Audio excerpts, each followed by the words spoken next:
Simple இன்ட்ரெஸ்ட்ல ஒரு some பார்க்கலாம். இந்த சம் பார்த்தீங்கன்னா ஆல்ரெடி ஆர்பிஐ ப்ரிலிம்ஸ்ல கேட்டிருக்காங்க. And equal amount of sum is invested in 2 schemes for 4 years each, both offering simple interest.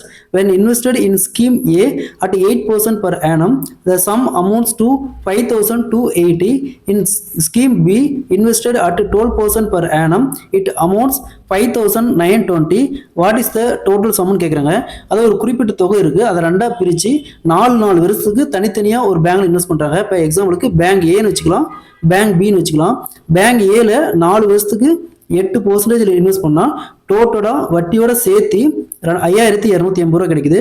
அதேமாரி பேங்க் பியில் 4 வருஷத்துக்கு 12% இன்வெஸ்ட் பண்ணால் 5,920 ரூபா கிடைக்குது. ஓகேங்களா, இது வந்து வட்டியோட சேர்த்து நம்ம அசல் என்னென்னு கண்டுபிடிக்கணும். இப்போ எக்ஸாம்பிளுக்கு ஒரு 100 ரூபாய்க்கு கண்டுபிடிக்கலாம். ஓகேங்களா, ஃபஸ்ட்டு ஏ கண்டுபிடிச்சா 4 × 8 = 32. அப்போ 100 ரூபாய்க்கு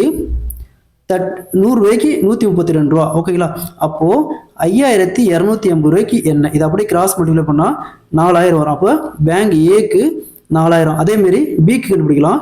4 × 12 = 48. அப்போது 100 ரூபாய்க்கு 148 ரூபா.